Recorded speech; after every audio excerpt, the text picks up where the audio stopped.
Good day, I'm Kenan James Zedol and I share my insight about general feature on the nautical chart, symbol and abbreviation, tides, self-reflection and understanding.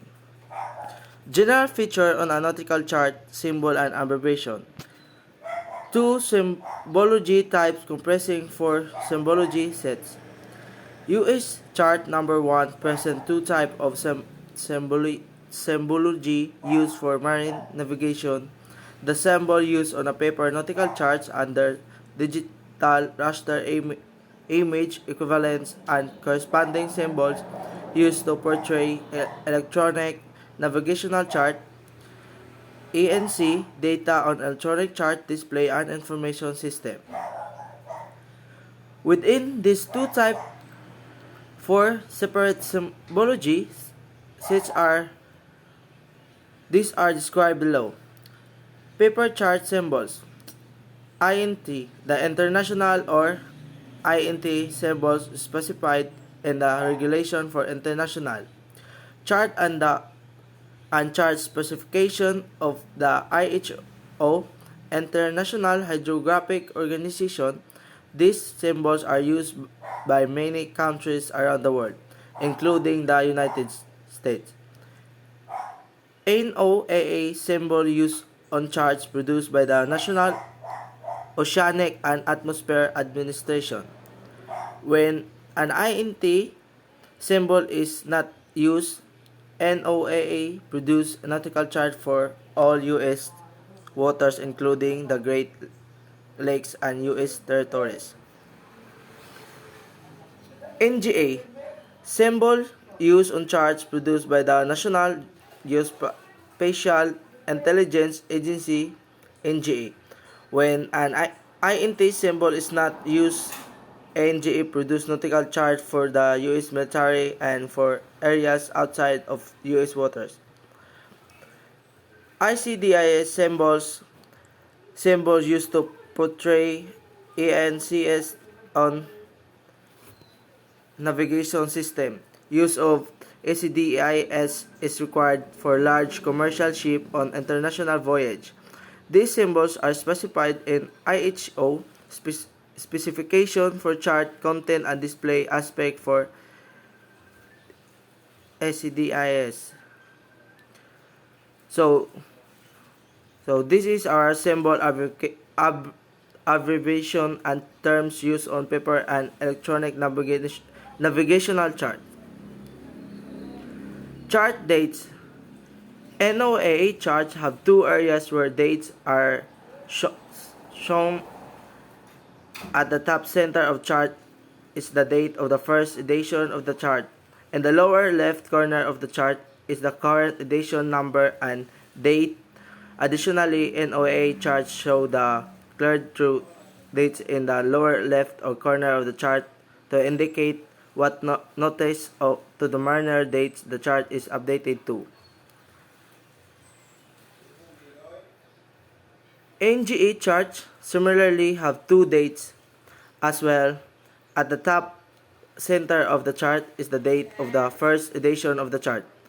In the lower left corner of the chart is the current chart edition number, date, and barcode information. The edition date will contain a statement indicating with notice to the mariner the NGA chart has been corrected to.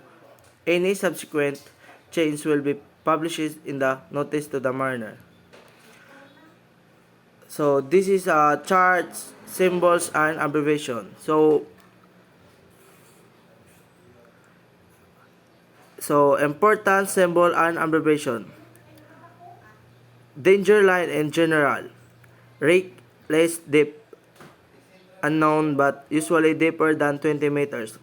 Visible wreck of which the mast only are visible at the chart datum. So tides are the periodic rise and fall of the sea level and at a particular place when the sea level rises to its greatest height, it's known as high tide. When the water level drops to its lowest height, it's known as low tide. What causes tides? The gravitational pull of the moon and the sun have an effect on the ocean, rising the water level on one side of the earth and causing a high tide. Because of the rotation of the earth, centrifugal force causes the water level to rise on the opposite side of the water at the same time. This means that high tide is experienced at the two places in the ocean simultaneously. The rotation of the earth also means the high tide moves around the earth from east to west. High tide, when the water level is higher, occurs every 12 hours 25 minutes, and low tide, when the water level is lower, follows 6 hours and 13 minutes after each high tide. Tides characteristics: the rate of rise and fall is not uniform. From low water, the tide begins to rise slowly at the first, but at increasing rate until it about halfway to high water. The rate of the rise decreasing until it reaches and the rise ceases. The falling tide behaves in a similar manner. So there are three tidal patterns. First is journal tidal pattern. Has a single high and low tide each lunar day. Have a tidal period of 24 hours and 15 minutes. So second is semi-journal tidal pattern. Has two high tides and two low tide each lunar day. The tidal period is 12 hours and 25 minutes. So the last is mixed tidal pattern, may have characteristic of both journal and semi-journal tides. Successive high tides and low or low tide will have significantly different height, and a condition called journal inequality makes tides commonly have a tidal period of 12 hours 25 minutes, but they may also exhibit journal periods. So, effects of the tide on shipping. In some harbors, laden ships can only enter or leave during the period from a few hours before high tide to a few hours after high tide, when the water depth will accommodate the draught of the ship. At low tide, the water will be too shallow for the ship to move, and she will not hit the bottom of the harbor. This means that ships need to schedule their arrival at the departure from some ports around the high tides. At those ports, ship mooring lines tighten as the tide rises and stocken when the tide goes out. This means that ship crews will have to adjust the mooring lines. Most modern ships are fitted with equipment that automatically adjusts mooring lines as the tide rises or falls. Where the tidal range is great, the flow of the water into out of the harbor at the change of the tides can cause dangerous currents in or near the harbor entrance.